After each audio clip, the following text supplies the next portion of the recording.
Welcome. This is Gnostic Media, and we're doing a Turn the Tables episode today. And I, Sarah, am going to be interviewing Jan about his recent article on the Huxley family and how their influence is seen today. So, the title of your recent article is How Darwin, Huxley, and the Esalen Institute Launched the 2012 and Psychedelic Revolutions and Began One of the Largest Mind Control Operations in History. So let's start with Aldous and then move on to his brother Julian and then to their grandfather Thomas. Starting with Aldous, in an interview from 1958, which is available on YouTube, Mike Wallace begins with the following introduction. This is Aldous Huxley, a man haunted by a vision of hell on earth.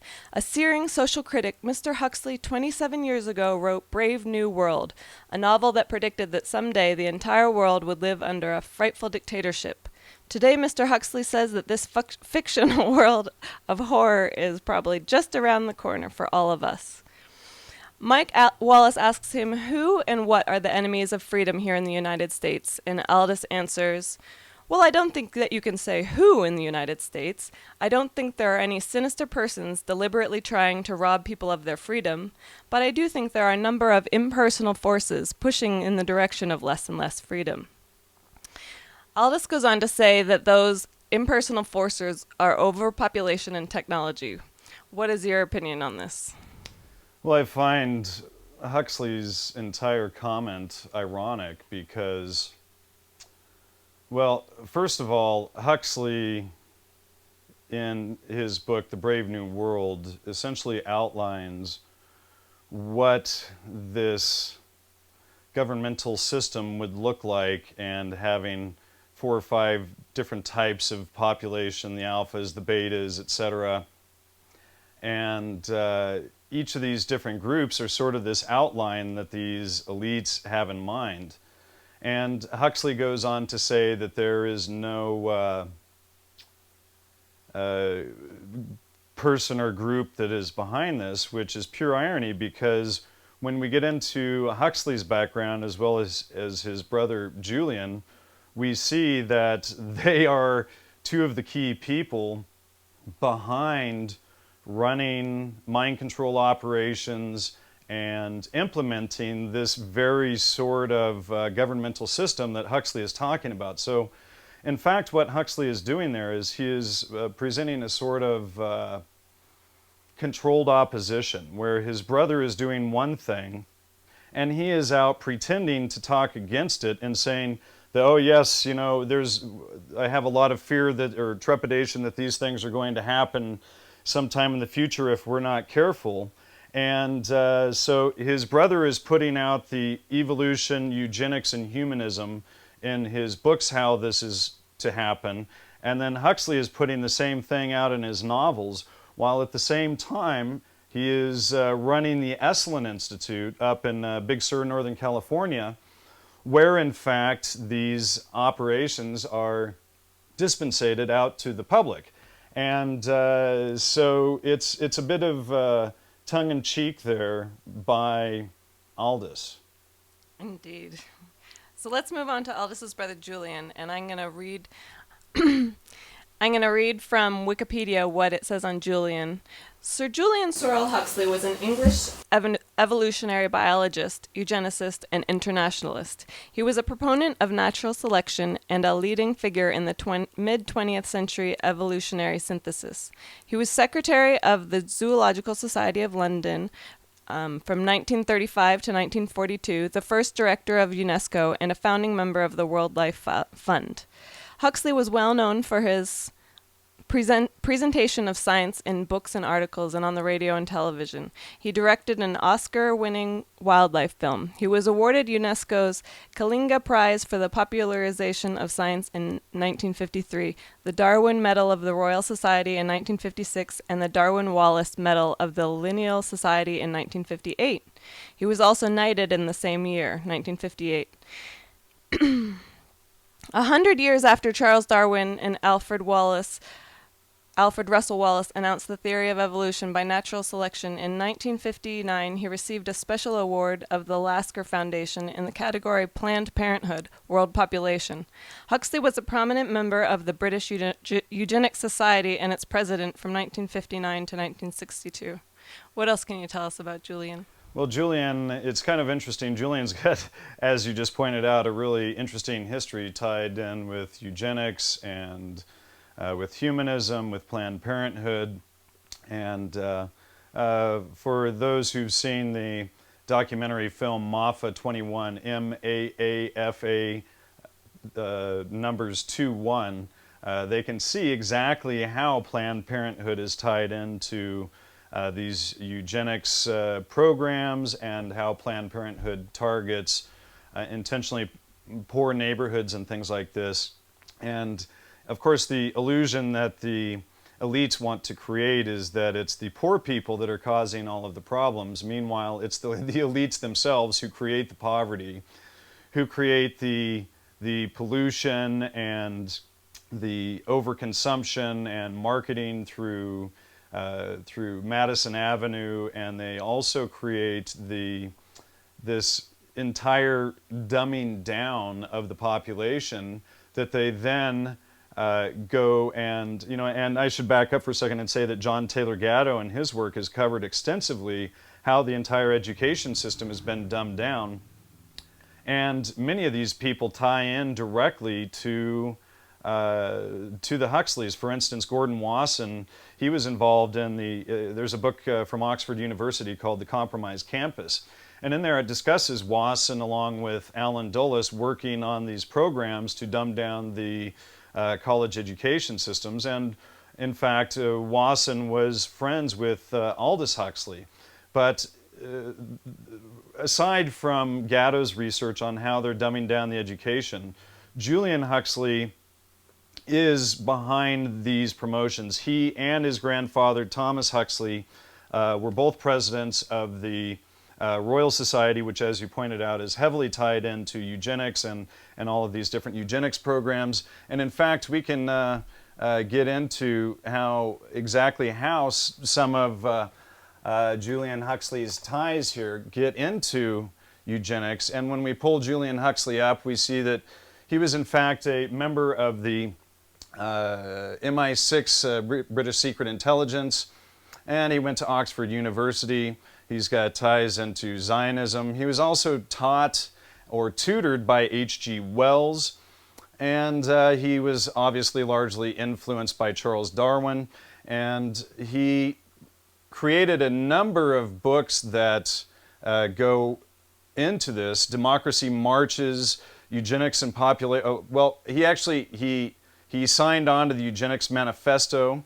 He also authored Evolution, the Modern Synthesis, Evolution by Action, Evolutionary Humanism, King Solomon's Ring, Man Stands Alone, On Living in a Revolution, Religion Without Revelation, and a number of other books there that all tie into these eugenics themes that he and Aldous were putting forth. And essentially, as far as I can tell, Julian is one of the key thinkers behind the modern eugenics movement and its implementation. And Aldous is sort of the leader in the United States of implementing the mind control through the Esalen Institute and through Dick Price and Michael Murphy's setup there. He was one of the key founders and funders of the Esalen Institute, which eventually put forth all of this information. And one level that they created behind all of this is called the Fourth World. And the Fourth World is really, well, the UN talks about it at their UNCED conferences that George Hunt has investigated. And the Fourth World is really the Fourth World, or battle over the mind. We have the First World, which is the US and Europe. The Second World, which is Russia and Asia. The Third World, which is Africa and South America.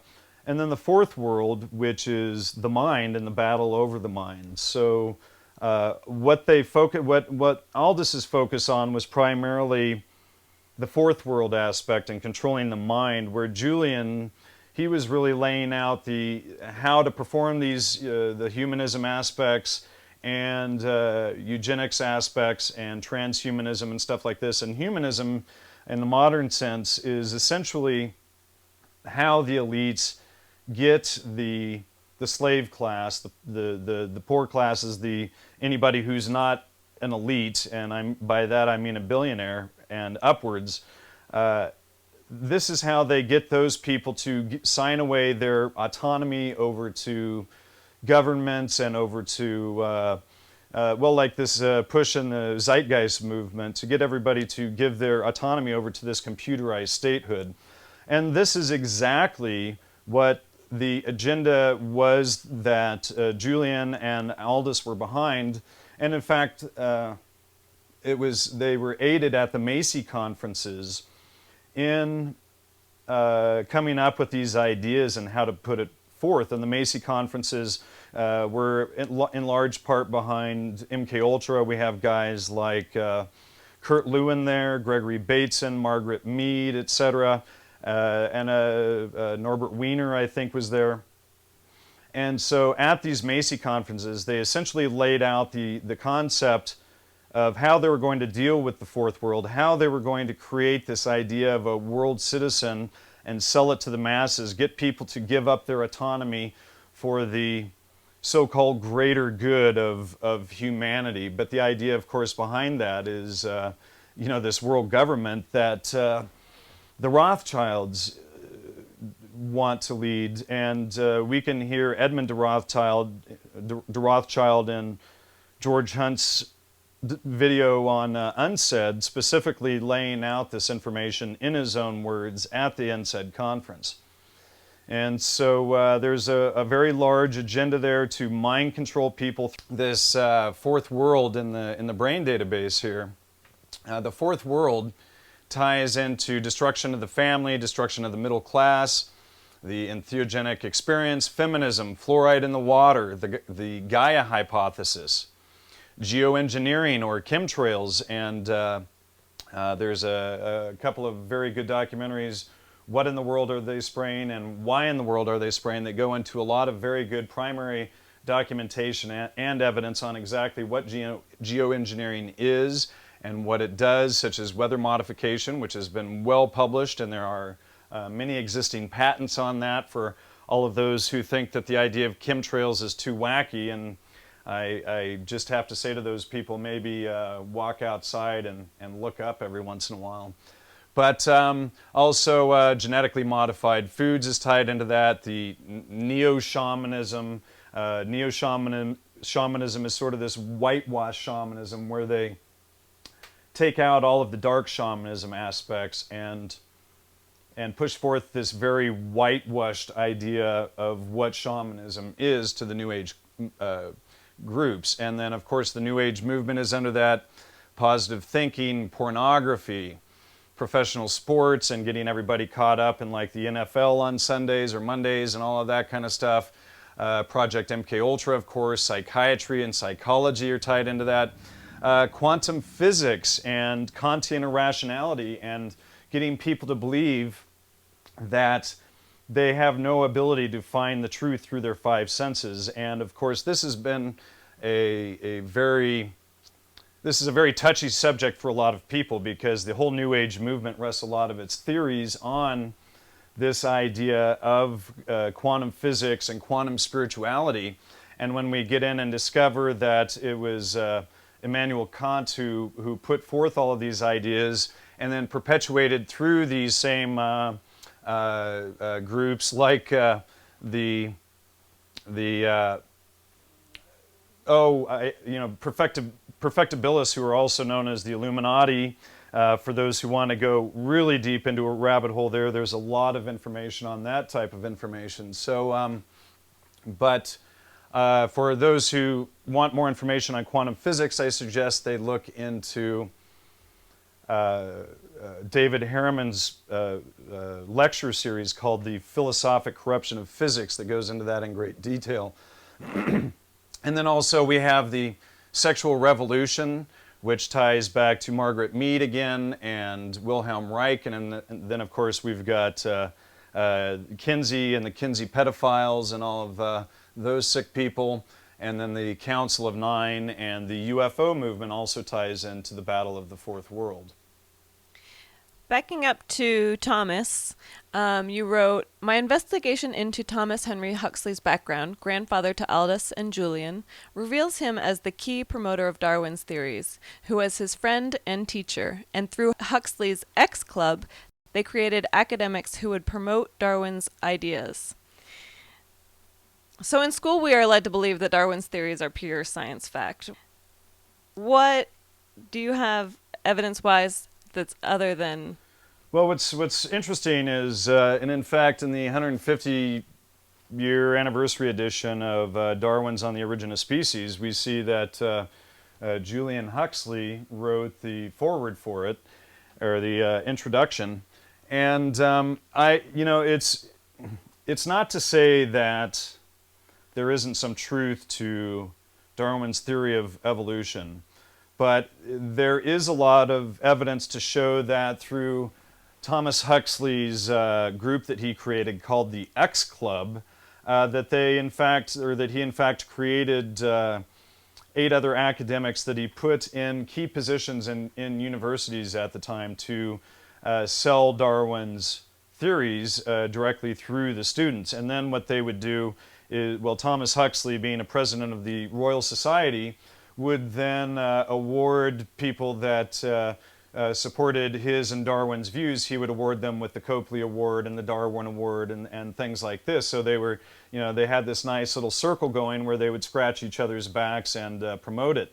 The issue with Darwin's work is how, and the full title of Darwin's book was On the Origin of Species, and something about the by means of natural selection of the preservation of the favored races in the struggle for life. And so, usually we're just told the first part of the title, but we're not usually told the rest of the title, which which very clearly goes into this whole idea of racism and eugenics and these ideas, selling these ideas to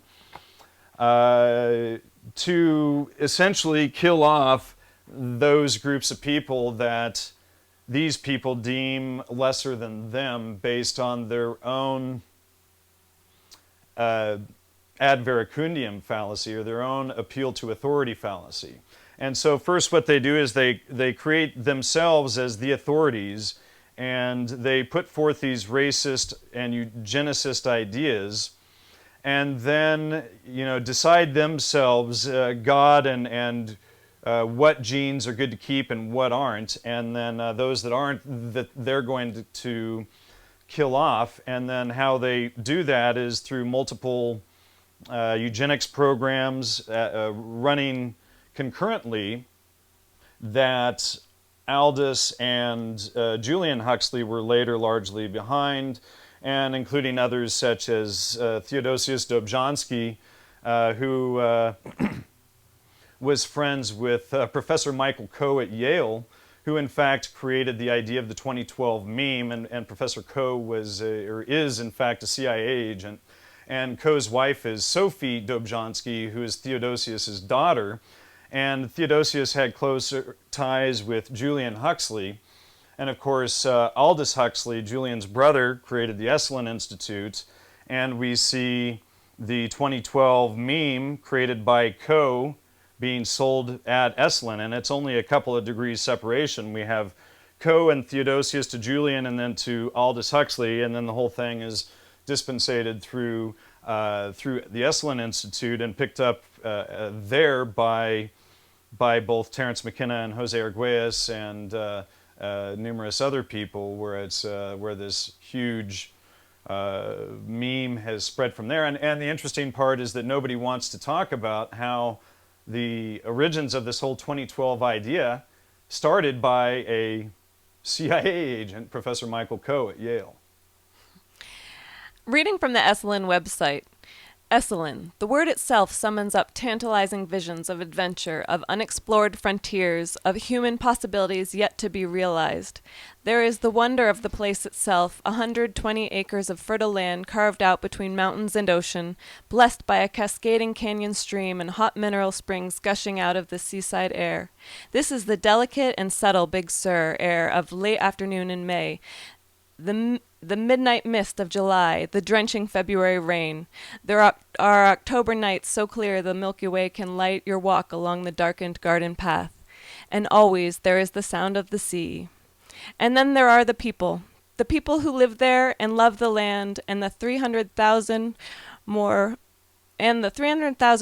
who have come from all over the world to participate in Esalen's 50-year-long Olympics of the body, mind, and spirit, committing themselves not so much to stronger, faster, higher, as to deeper, richer, more enduring. They come for the intellectual freedom to consider systems of thought and feeling that lie beyond the current constraints of mainstream academia. They come to discover ancient wisdom in the motion of the body, poetry in the pulsing of the blood. They come to rediscover the miracle of self-awareness, of self-aware consciousness. At best, they come away inspired by the precision of desire to learn and keep on learning throughout all of life and beyond. Esalen is a place with a global reach. It is a place, as Thomas Wolfe said about America, where miracles not only happen, but where they happen all the time. So that sounds wonderful. Well, it sounds like a huge appeal to join a cult, and we have to define exactly what is a miracle, and a miracle defined by whom. And then, of course, once we make claim of a miracle, then there's always the onus of proof of proving what the miracle is. And I'm not saying that certain experiences don't provide us certain insights into ourselves, and certainly I have had some of these experiences myself. But when we say, that we're continuing to learn and expand and grow our consciousness, and I forget some of the other words that they use there. But what is learning, and what is this consciousness that they're selling? And to be aware of the world around you, and even those lying beyond, we need to have a systematic method to process the information that's coming in via our five senses, so that we know that we're not being fooled by those who would be our predators. And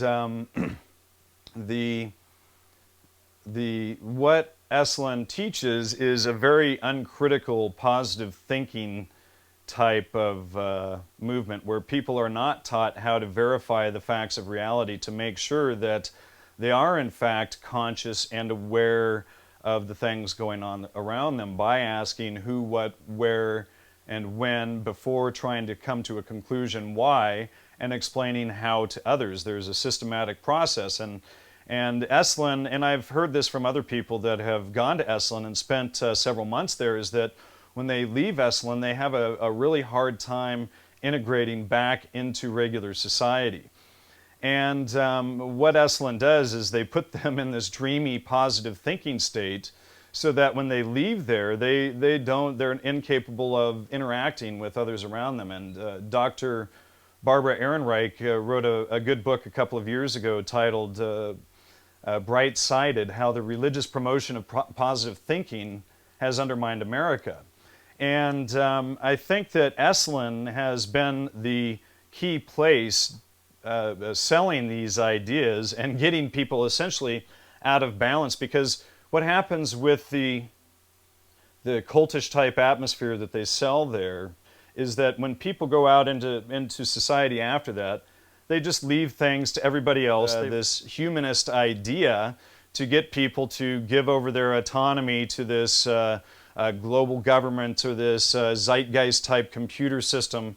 And these themes are nothing new that they're selling here. I mean, you can go back and read, for instance, Plato's Republic, and and that was written 2,500 years ago. And Plato's Republic is essentially an elitist guide to eugenics and population control. And this was, back when there was probably 250 million people on the entire planet, and they were already trying to figure out how to kill everybody off way back then. So, you know, when we follow the path from Plato and all of this elitist eugenics into Darwin and Thomas Huxley, and then from Thomas down to Julian and Aldous, and then into Esalen, you know, I think we have a pretty clear line there of progression of how the elites sell these ideas into the public. And of course, you know, one of the key themes in eugenics is to get people to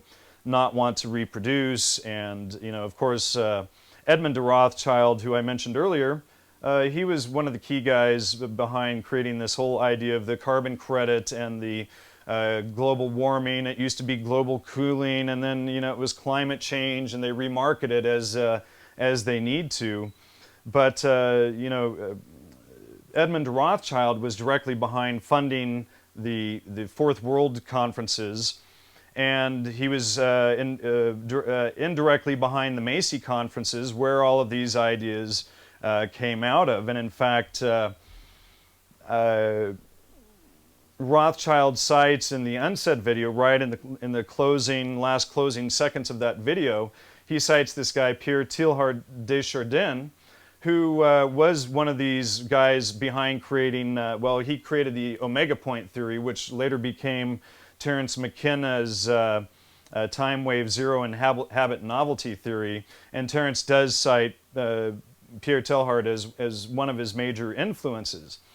And, but Edmund de Rothschild also cites Pierre on these same themes. So, and then here we have Edmund at the Fourth World Battle for the Mind conferences and the Unsaid conferences and all of this stuff, selling these exact same ideas that Esalen is promoting. And essentially, Esalen is, you know, tricking everybody by selling the facts behind spirituality, but not coupling it with a systematic method to verify the facts of reality, like the ancient classical seven liberating arts of the trivium and quadrivium. In your article, you reference a newsletter from Esalen in the summer of 2002. And I wanted to read from that. Esalen has sought to build bridges to seek alliances where others see irreconcilable differences between mind and body, East and West, science and religion, the U.S. and the USSR. It has introduced numerous teachers and practitioners who have gone on to achieve public renown. Its initiatives have created or strongly influenced many fields: education, alternative medicine, citizen diplomacy, sports psychology, humanistic and transpersonal psychology, transformative practices, psi and subtle energy research, somatics, ecological awareness, and action. So even they themselves are proclaiming their influence. Well, yeah, indeed they do. And, you know, it's, you know, what they don't proclaim is how they do these things. And I believe in that same document that you have there, they brag about Harvard University professor B.F. Skinner spending quite a lot of time there. And B.F. Skinner is the same guy who created operant conditioning and the Skinner box to mind control people. And in fact, a few years ago we put out a video called The Noble Lie that goes into a lot of Skinner's stuff. So here we have Esalen bragging about how they you know, have this guy there, and then how they bridge these gaps and these ideas between East and West, but, you know, which obviously, you know, and these conflicts between the U.S. and Soviet Union and things like that, which obviously works towards, you know, there's good in that, but it's also using the techniques that they use and that they've developed, which are essentially mind control, to sell these ideas, instead of getting on the same page and looking at the evidence and coming to real solutions. They bring in guys like, excuse me, They bring in guys like B.F. Skinner, who helps to sell these types of ideas. And then we also, when we look into Esalen's background, we see, oh, well, like, B.F. Skinner worked with Henry A. Murray at Harvard. Henry A. Murray is another person who was tied in directly with MK Ultra. Henry A. Murray worked directly under Henry A. Murray. And as well, Dr. Ted Kaczynski, the Unabomber, was in Henry Murray's MK Ultra experiments. And Ted Kaczynski figured out all of this ARPANET and mind control stuff that was being put out through groups like the Stanford Research Institute, or SRI. And in fact, as the documentary film The Net shows, Dr. Ted Kaczynski had tried to shut these programs down that he was in fact victimized by. And so, we have these same key people coming out of Harvard University, working with the Stanford Research Institute. There's also a number of ties there to the Tavistock Institute. Both Julian and Aldous Huxley worked with the Tavistock Institute, which is about the biggest mind control center in the world. I mean, when you look at all of the different concurrent operations that the Tavistock Institute has running, it's just completely mind-blowing. And in fact, we can pull up the Tavistock Institute in the brain database here, and if I spell it right. And so we see the Tavistock Institute for Human Behavior, and then we get all of these different programs on eugenics and global warming, and they tie into the Hudson Institute, institutionalized racism, the JFK assassination. We see there the Macy conferences. They're tied in with British MI6. They're tied into MIT. And Mortimer Adler, who is up at the University of Chicago. And Arnold J. Toynbee is involved in that, who is also bragged about on the Esalen Institute of being one of the people there. And we see him directly tied with Tavistock. And interestingly, Carl Jung was tied in with the Tavistock Institute. And we have, of course, the Central Intelligence Agency. Something else that comes out of the Tavistock Institute is cybernetics. We also see Edward Bernays, who worked with the Tavistock Institute. Now, I should point out that within the database here, how this database works, and we have a few different links here. We see things that go off to the left here. We see things that are up above and go straight down, and then we see things below here. Well, the things that are up above are direct influences or how these institutions were created. So we have up above the Tavistock Institute, we have Cecil Rhodes, the Club of Rome, David Rockefeller, the Ford Foundation, Kurt Lewin, the Last Will and Testament of Cecil Rhodes, the London School of Economics, which interestingly Gordon Wasson went there. We have Lord Northcliffe, Rockefeller Foundation, all of these things up here, and if you click on them, you can actually see how they'll bring up links to more information so that you can research there. Some of them are to Wikipedia, some of them are to many various other hundreds of sources. There's about 6,000 connections and citations or more than that in the database. And then below each connection in the database here, we see things or programs or people who essentially came out of that. People who worked for the Tavistock Institute, like Louis Jolyon West, who was, Patty Hearst and her court trials. He was the psychologist or psychiatrist that showed up for that. He was also involved in Sirhan's trial over the Bobby Kennedy assassination, and he's tied in directly to MK Ultra, and he's got some really wild quotes in his work, like about using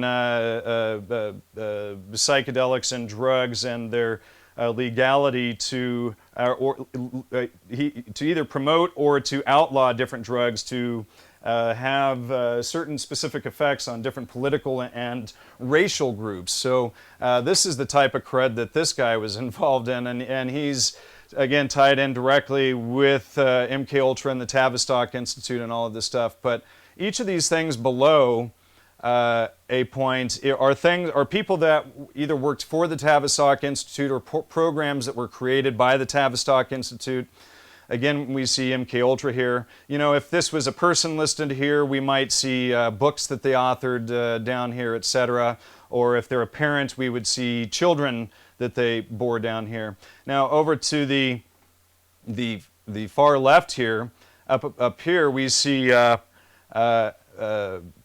what would be friends or possible leads to further, or things that connect directly to certain themes.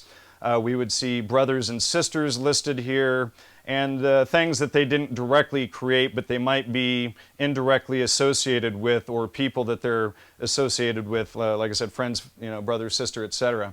And then over here on the far right, we'll see essentially third-hand leads of other things that the database pulls up when any central person is up on the screen. So, for instance, if we pull up the Asia Society, we'll see all of the things up here that are essentially third-hand leads to more information about what is presented on the screen here. So that's the essential breakdown of how this works, and so people can follow through, and they do need to read each of the citations that are in the database. So a lot of people will look at the tree here and just say, well, I just see a whole lot of guilt by association, and they won't spend 2 minutes to read any of the 6,000 plus citations that are in there that explain each of the connections that are in there. So you need to, again, put your grammar first, your who, what, where, when first, read each thing, and if you see something that connects to Wikipedia, don't just automatically say, well, oh, well, that's Wikipedia,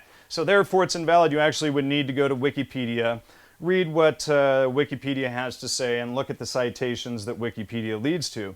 Just because it's on Wikipedia's website, we don't want to kill the messenger or use a guilt by association fallacy to dismiss every single thing that happens to be on the Wikipedia website, as that's just false logic.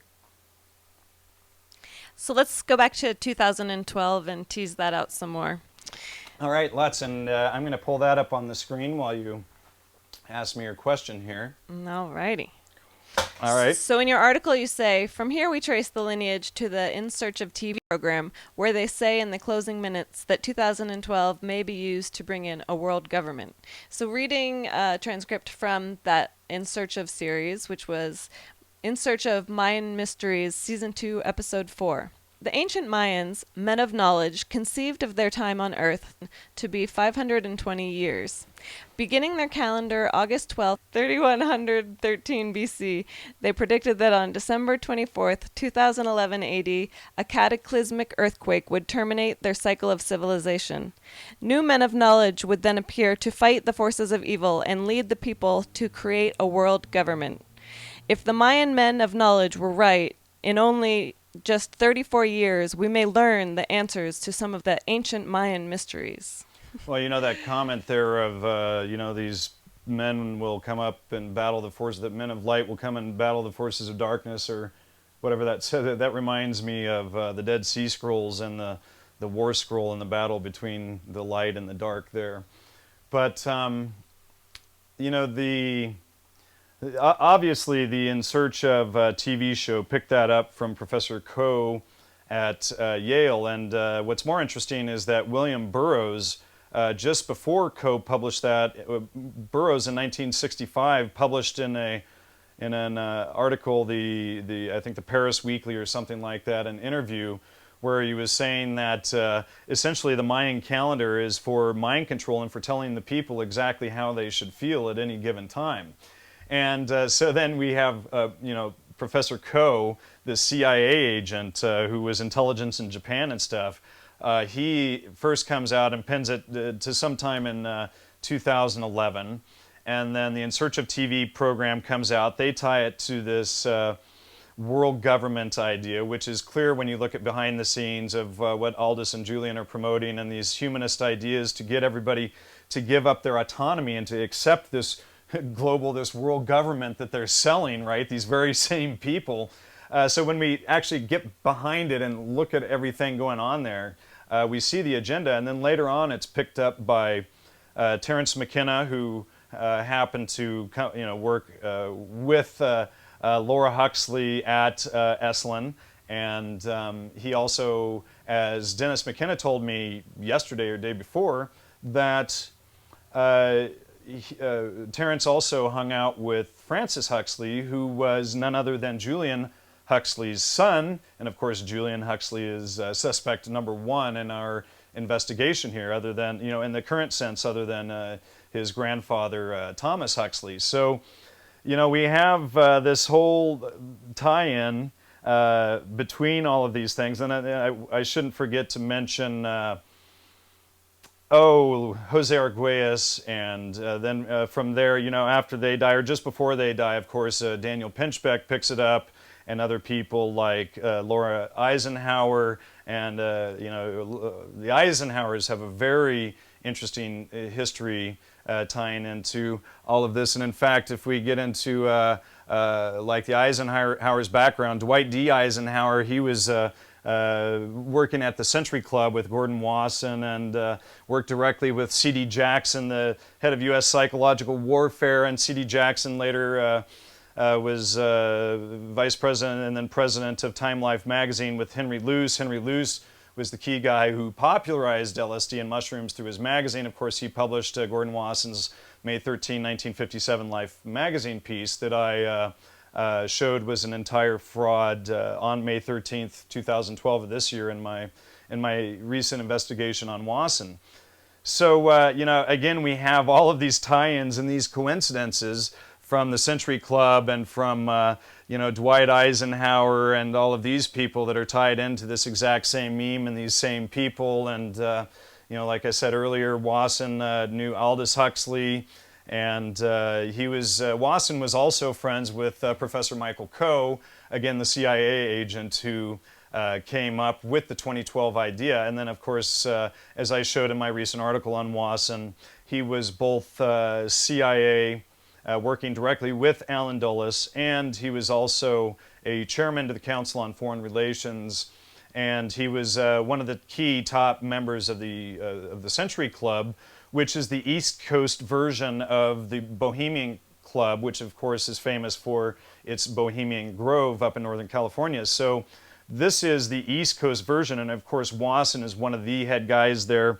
And I've got dozens, if not hundreds, of letters between Wasson and Dulles, and a lot of these people accepting various members into the Century Club, like George Keenan, and who is an OSS agent and ambassador to both Yugoslavia and the Soviet Union. And so, and I've got all of these letters with Wasson sharing all of this research with these guys. So Wasson is tied with this Coe guy, and also, aside from Coe being tied to Dobzhansky and Julian Huxley, bringing this whole thing that they're selling out of the In Search of TV show, and then later Terence McKenna and Jose Arguelles and on down the line, it makes it all just really clear. The eugenics and humanism agenda, and getting everybody, like the Zeitgeist movie, especially the third one, is all about you giving up your autonomy and becoming a slave to the technocratic society, to this computer that's going to tell you how much water you can have, how much air you can have, how much food you can have, if you can reproduce, if your genes are good enough, and all of this stuff. And the people that are selling these ideas are the Jacques Fresco and all that. I mean, it's pure Platonism, and it's just pure BS. It's pure, appeal to their own elitist authority, and first what they do is they create a false problem, leaving themselves out of the scenario, and then they sell the false solution. But the real solution is to take our autonomy back and stop believing in the religion of statism, and stop giving these criminals our power every election, and take that power away from them, and just stop believing in them, because it's us, it's the people like us who are the soldiers and the police and everything, who even keep them in power and enable them to do these kind of things. So, if people just stop putting on these Halloween costumes, that they can then go about doing things under the order of somebody else that they would otherwise never do on their own. It's these things that are completely against natural law and violating people's rights for the elite. putting on a badge and a funny Halloween costume, they think that they suddenly have the authority to do these things. And going back to Hitler in World War II, the Nazis would always say, well, I was just following orders. And this is the kind of nonsense that people need to wake up to and stop believing in the religion of the state. And the state is the ultimate religion. And if people don't believe that the state is a religion, they really need to get in and study Larkin Rose's research. He wrote a number of good books on this. The Most Dangerous Superstition is a really good one. He wrote a novel called, also a novel, The Most Dangerous Superstition is nonfiction, but the novel is The Iron Web, and he's got a couple of other books that go into a lot of detail on exactly how the state is a religion. So if we can get people to wake up and stop believing in this religion of the state and just ignore it, then that would immediately cut the elite's power away from them.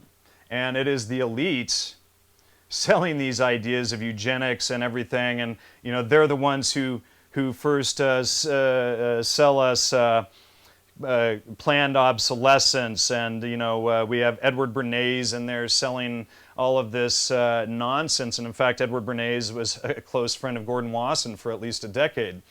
So we have this same group of people selling all of these things that cause the very problems they later come and they blame us for.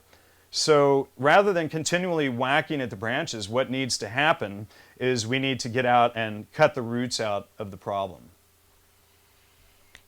So moving back to your article, one of the most controversial parts, I think, for a lot of people was the ties of Terence McKenna, because certainly in the psychedelic community, he has a lot of fans, and I myself was a big Terence McKenna fan. I was a major Terence McKenna fan for years, and in fact, back from 2001 to 2004, I personally released about 70 hours of Terence McKenna archives to the internet. So probably about 50% of what's out there and available today, my personal archives that I took over from Jeannie Brittingham Erstead, she who remembers, back when she died. So, I'm kind of at fault in some ways for creating this 2012 meme.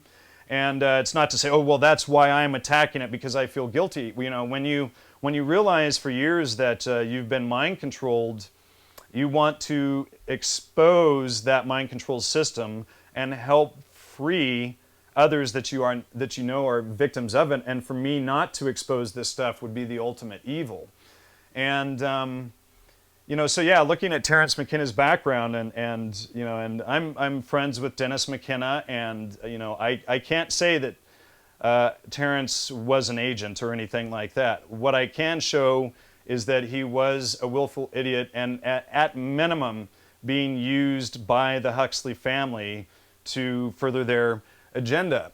And so when we get into Terence's background, we see that Terence, well, I already mentioned this guy, Pierre Teilhard de Chardin. He was one of Terence's largest influences.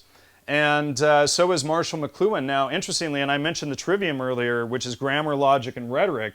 And the trivium is how the elites, it's the operating system, the mind control system that the elites use to control everybody.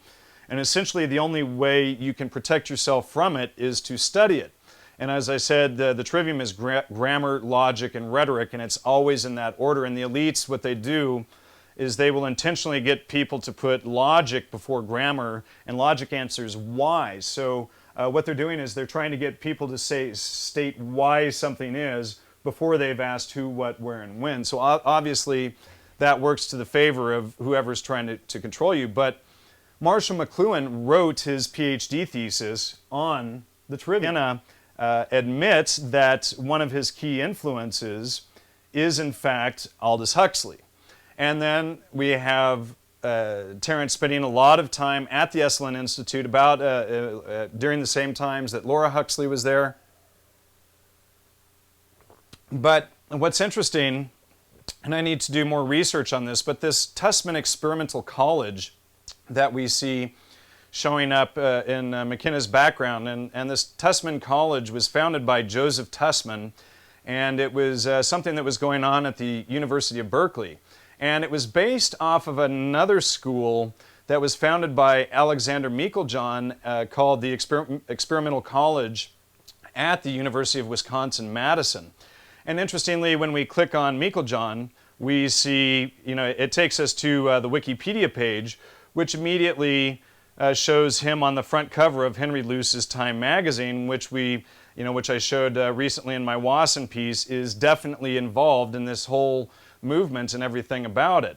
And so there, we do have more investigation that needs to go on there, but the most interesting stuff that I have found is with this guy, Pierre Teilhard de Chardin. And he is, again, heavily influenced by Charles Darwin. Of course, Thomas Huxley worked directly with Darwin. Julian Huxley, as I showed earlier, wrote the introduction for the 150th anniversary of Darwin's book. And he was the key promoter of the stage 2 of Darwin's theories, plus eugenics and humanism. Pierre, as I mentioned earlier, Pierre created this omega point theory, which Terence later turned into the habit and novelty theory and time wave zero theory. And the omega point stuff is really interesting. It gets into some interesting quotes that we can pull up here.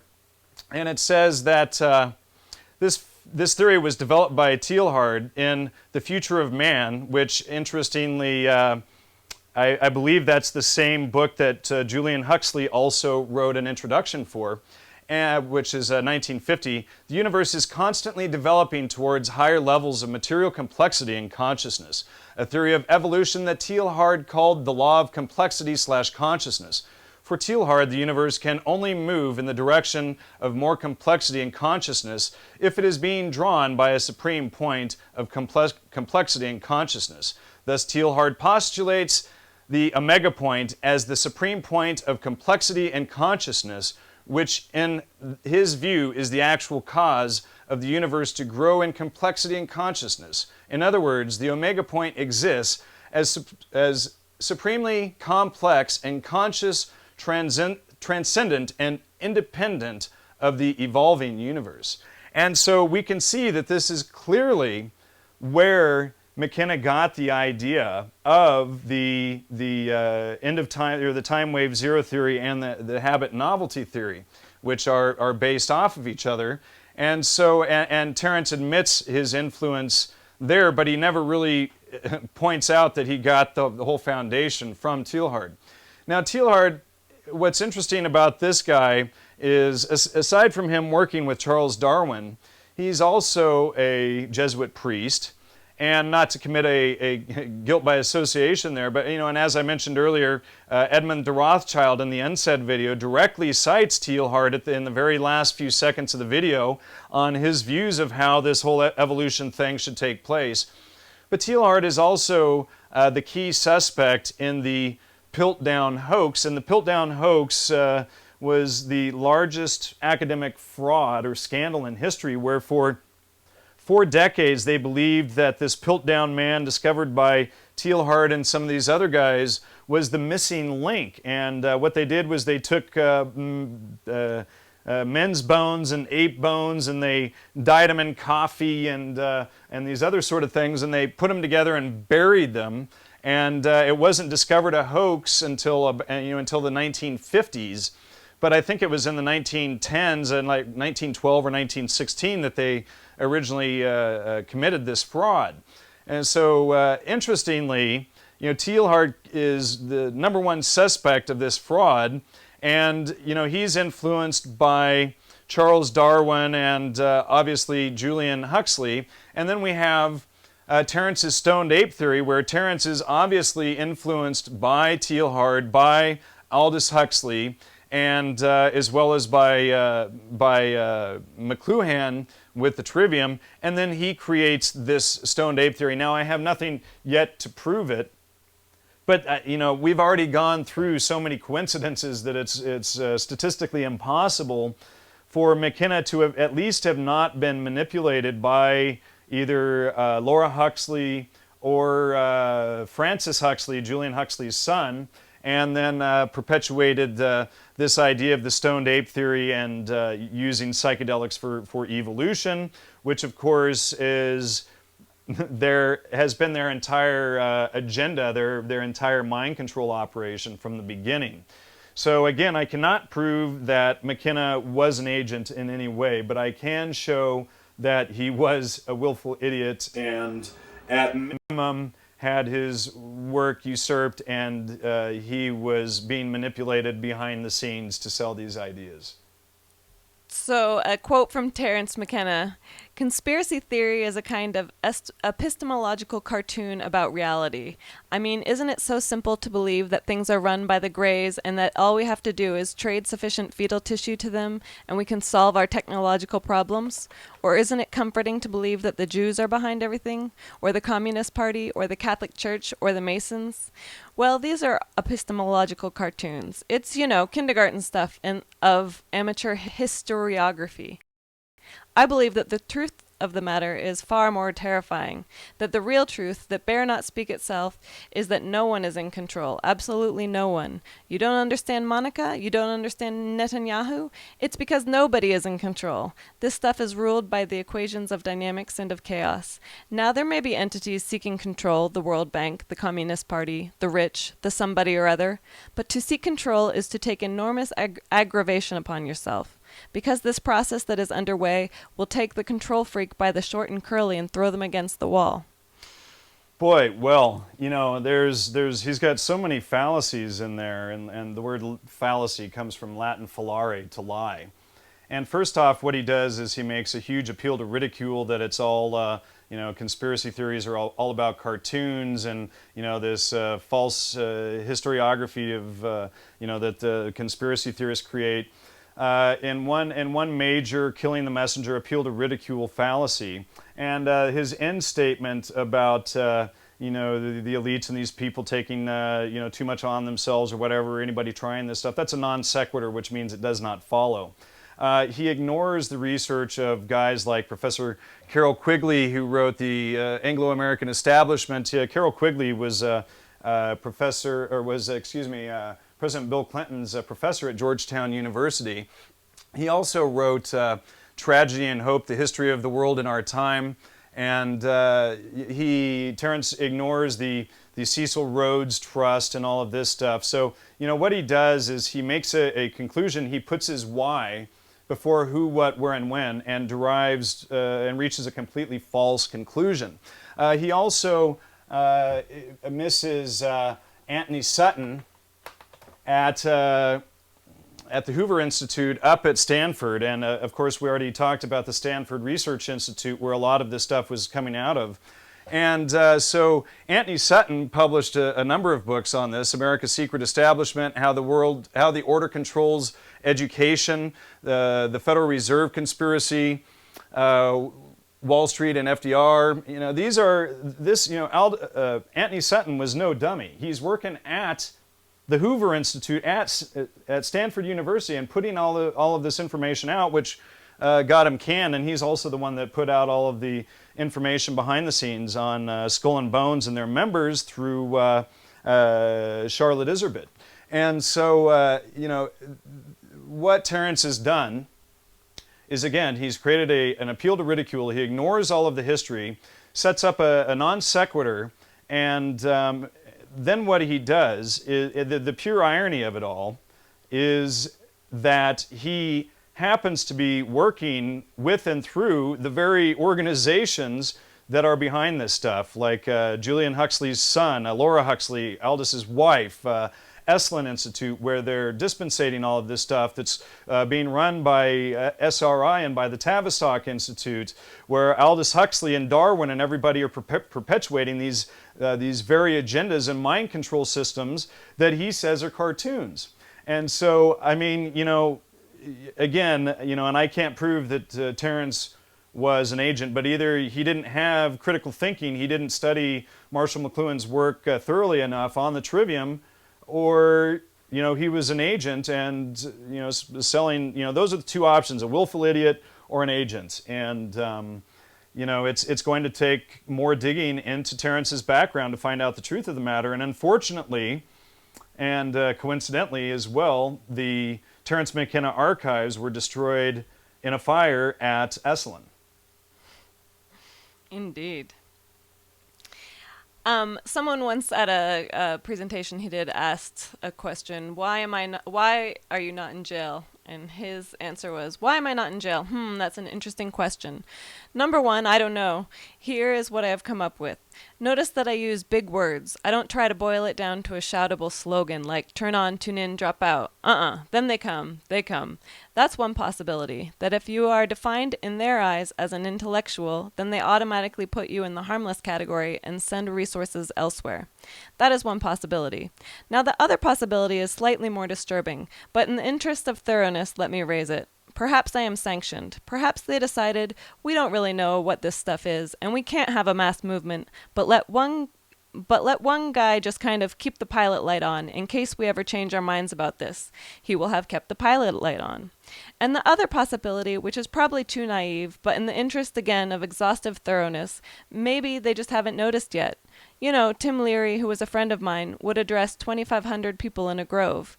My crowds, a couple times a year, they creep over 1,000. And I think the key is to keep it low key. We don't want Dodger Stadium filled. It's very good to atomize and spread it through. Well, his comment about keeping the light on is very interesting, and that certainly seems to be what they had done to some extent. Now, you know, obviously the real answer is why he's not arrested and harassed for these things. And you know, I've never been harassed for you know, by the police or anybody for writing my books or doing my lectures on it either.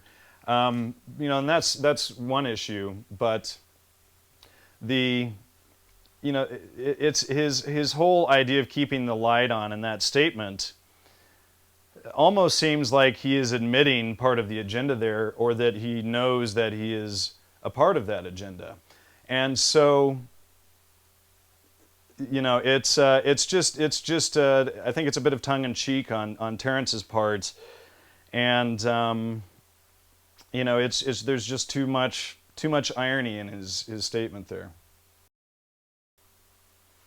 In conclusion, you write, the ties between Darwin, Thomas Huxley, Julian, and Aldous, the Brave New World, are incredible to contemplate, especially when considering that Aldous was a key founder of the Esalen Institute, and Esalen has been a key promoter in using psychedelics for evolution, all the while hiding the Huxley family's deep connection to eugenics, humanism, etc.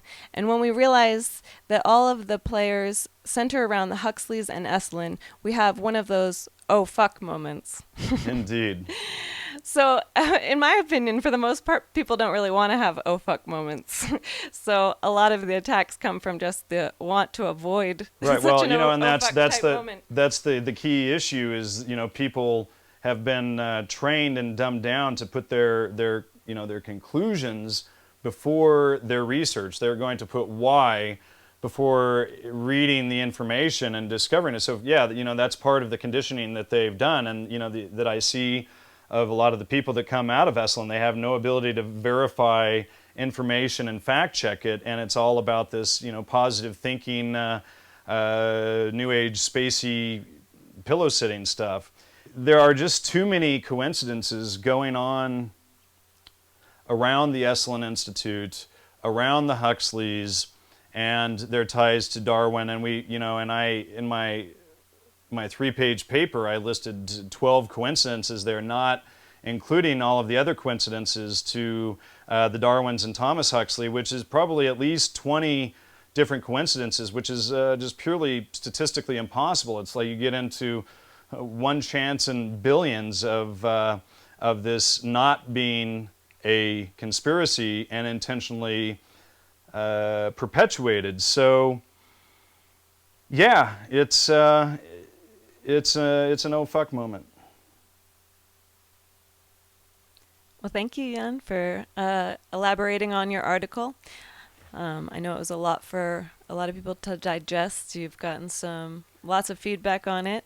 Yeah, and I should address that quickly, you know, and it's the hardest part is getting people to realize that they can in fact discover truth, regardless of all of this quantum Kantian stuff that's been put before them, and that they should never derive conclusions about something, you know, before they've read it. You have to read something before you can know what it says, so that you can judge its validity. I mean, how could you possibly, I mean, this seems obviously completely common sense, and it's so retarded I should never have to say it, but unfortunately I have to say it about every day. But it should be common sense that you can't know what something says until you've read it. You don't sign a contract until you've read it first, or you shouldn't anyway. And you don't assume that you know what anything says before you've actually sat down and read it to see what it says. And so this is one of the most common themes and problems. I think this is literally the largest sickness in our society today, is people just putting their logic or why before their grammar or who, what, where, and when. And if people can recognize that and switch the two, they'll be able to see their way through all of this, see how they've been fooled, see that they can in fact discover the truth regardless of all of the misinformation that's been put out in order to get people to not trust their own five senses. And so when they come to that realization, then they can sit down and study the information, go through the citations, verify it, see if I've made anything up. They can call me and ask me, or email me and ask me for the citations if they're too lazy to look them up online or in my paper. My Wasson paper has maybe 45 or 50 citations to major university archives like Yale and the Hoover Institute. I also filed CIA FOIA requests. There's the CFR archives at the Mudd Library at Princeton University. There's the UC Santa Barbara archives. There's Dartmouth and all of these different universities that I went through and collected this data from, aside from the books that are listed here that I didn't even get into yet, and half of these I haven't even read yet. But I understand that this book, The Aquarian Conspiracy, which I just picked up last week, covers all of this from the positive side, trying to dress it up. And of course, Hank Albarelli's A Terrible Mistake, who I interviewed last year, exposes a lot of this agenda, but he doesn't tie it to Aldous Huxley. And of course, we have Professor Jay Fikes' book, and I had him on my show last year, and he goes into Carlos Castaneda's fraud and how Carlos Castaneda and Barbara Meyerhoff and Peter Fierst committed academic fraud together. And then we also find out that Fierst and Castaneda and Wasson and these guys all put on a conference together in 1970. And Castaneda also had lunch with Wasson at the CIA Front Century Club, which I've got the primary documents between Wasson and Castaneda on that conversation. And then David Black's book on acid. Here's another very interesting new book that just came out from Earl Lee on the cults of the dead, and how a lot of these ancient cults were about death and necromancy. And then Aldous Huxley's Moksha. And in this book, Aldous discusses his meeting with Wasson at the Century Club, which he calls Wasson's Tower of Mammon, which is the Tower of Greed, or the devil, essentially. And so that's a very interesting statement. And my book, The Holy Mushroom, which goes into Wasson's scandal on his attacks on John Allegro. And of course, we've got Marty Leeds' book, Acid Dreams. And then the #1 book on MKUltra and these programs, which is Hank Albarelli's book, A Terrible Mistake. And you can see that sucker is very well marked. So anyway, that's some of the stuff. And by the way, a lot of people have tried to attack my work, saying that I stole all of these ideas from Lyndon LaRouche's book, Dope Inc., that he published in the 70s or 80s. I did not get that book until last week. Myself and Richard Grove from Tragedy and Hope have been putting this database together for about 5 years, completely outside of any knowledge of what Lyndon LaRouche proposed. And so, any guilt by association there or whatever is your own creation in your own head. And what should be more important in you discovering is going through and fact-checking Lyndon LaRouche and comparing his conclusions to mine and trying to figure out through entirely different sources, mine through primary citations like through the CIA, CFR archives, Hoover Institute, Yale, Columbia, on and on, how he and I would come to very similar conclusions using entirely different material. And so, anybody who wants to use that as a guilt by association or killing the messenger needs to, put your logic after your grammar and do a little investigation and critical thinking before you leap to all sorts of fallacious conclusions. And I think that's about it. Thank you. You're welcome.